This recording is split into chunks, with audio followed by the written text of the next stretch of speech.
بسم اللہ الرحمن الرحیم۔ مدینہ منورہ میں قیام کے دن اختتام کو پہنچے۔ مسافر نے رخت سفر باندھا اور جانب مکہ روانگی کے لیے تیاری پکڑی۔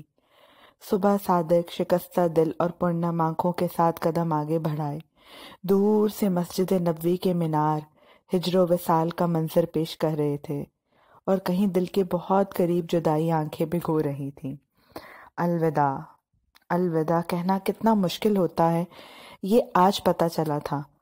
الوداع جانے والوں کو کیا جاتا ہے، یہاں مقام منزل پر آ کے الوداع کہنا ایسا ہی تھا جیسے کسی بھرے میلے میں کسی اپنے کا ہاتھ چھوٹ جائے۔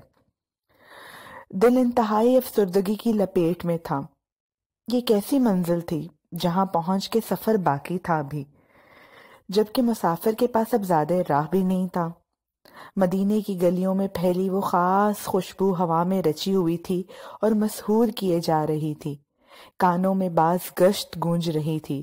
کوئی کہہ رہا تھا، خوشبوئے پیکر وجود مطہر عشق مظہر پیرہن کائنات کے ذرے ذرے میں سمایا ہوا ہے۔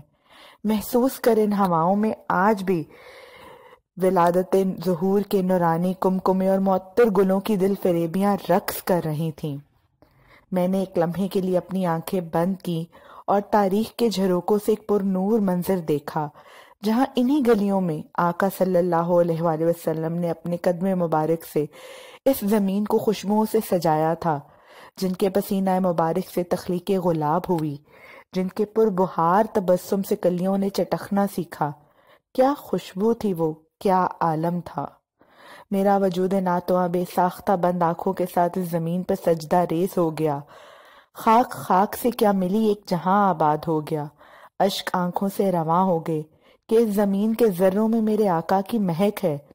یہ گداس، یہ نمی، یہ لطافت، سب ان کے نقش قدم کے صدقے عطا کی گئی۔